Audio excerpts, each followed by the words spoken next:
The sponsor of today's video is Acre Gold. We all know that inflation is going through the roof. It's the most we've ever seen in our generation. And one of the best ways to hedge against inflation is to invest in gold. Now, not everybody can put up huge amounts of money all at once to purchase gold bars, but Acre Gold makes it possible for everybody to invest in gold with small monthly payments. And when you reach the amount needed for whatever size bar you choose, they have three options, then that bar shows up at your home. Now, Acre Gold keeps you up to date on where you are in your progress, and their gold is sourced from a mint in Switzerland. One of the reasons I pay for it out of my own pocket is because it's one of the best ways that you can invest in gold and actually get physical gold bars without having to come out of pocket all at once. It makes a great option for my family, and I think it will for you as well. Check them out down below. There'll be a link in the description as well as in the pinned comment. And thanks to Acre Gold for sponsoring this video. So today I want to talk to you about the ATF. The ATF, they want to just force themselves into our lives as lawful, law-abiding gun owners, constitutional following adults, and they want to tell us what we can and can't have, and because we're not to be trusted, right? We're not going to be safe with items just because they're a little shorter than they want, or they're made with a certain plasticky that they don't like, or they might have a different hole drilled in it, or they make things quieter, right? Well, let's pull back the curtain on the ATF and show you some of their dirty laundry, because they don't have their own house in order. And even the Department of Justice, the Inspector General, released a report here in September of 2022 that showed the ATF, specifically in their West Virginia location where they destroy firearms, they've been slacking, and a lot of stuff has gone missing. So this is the report I'm talking about. It's the Audit of Bureau of Alcohol, Tobacco, Firearms, and Explosives Firearms Disposal Practices.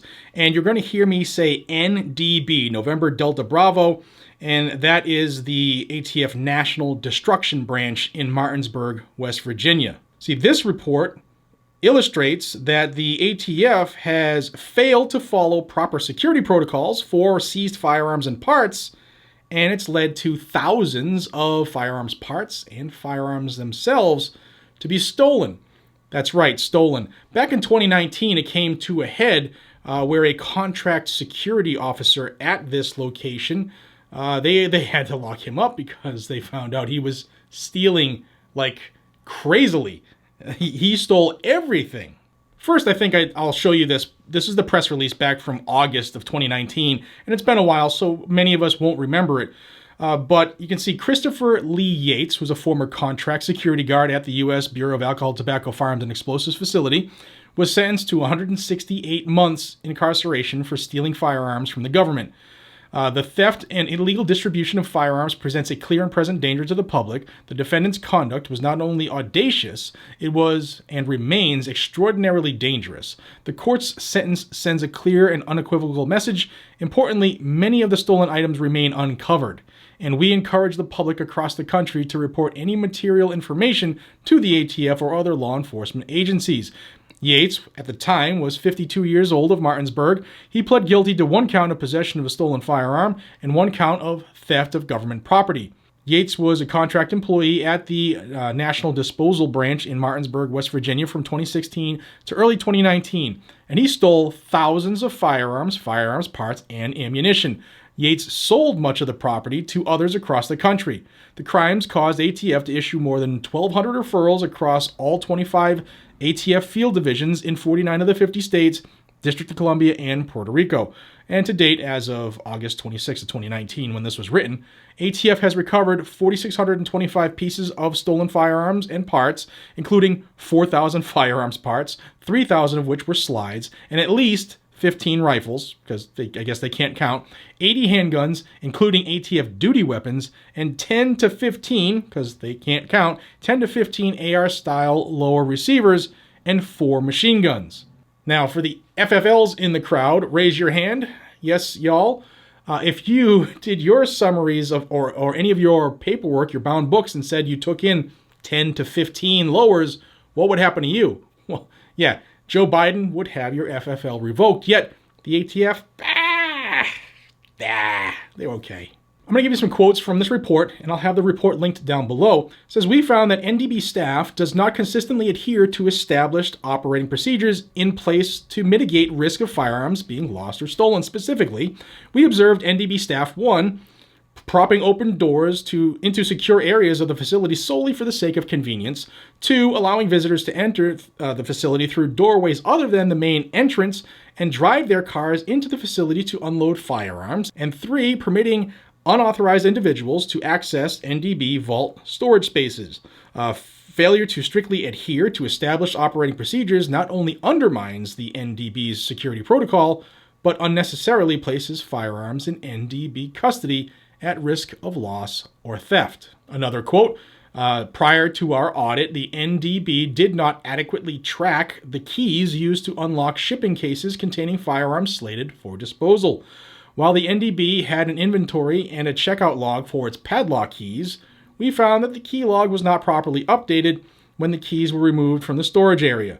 The NDB uses a log to track these firearms held in long-term storage. However, we found that the NDB does not track firearms stored in its vault on a temporary basis.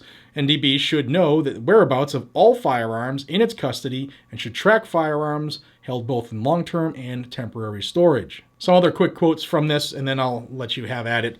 While the NDB has implemented improved controls over firearms at its facility, we found certain overreaching ATF policies that are not addressed in current NDB standard operating procedures and not evident in current NDB operations, but would further mitigate the risk of firearms in NDB custody being lost or stolen without detection. Specifically, the NDB stored firearms in its custody, including evidence from the ATF's Operation Fast and Furious investigation, on top of its temporary vault, instead of inside its more secure vault.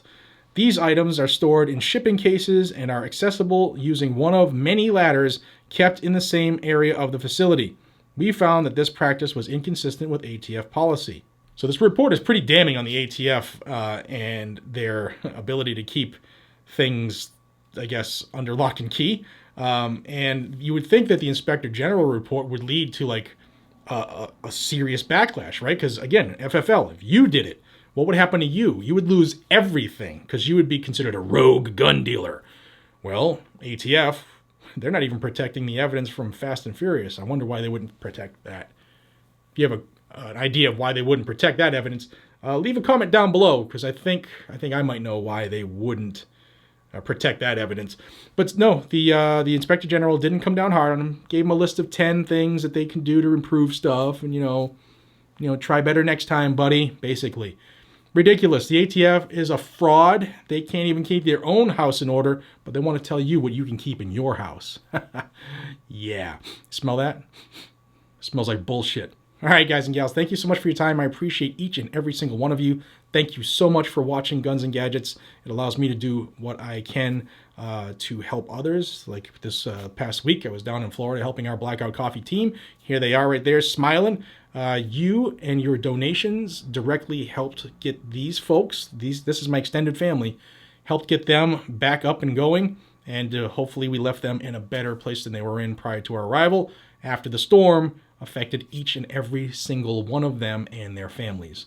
So thank you all. Together, we can move mountains here on Guns and Gadgets.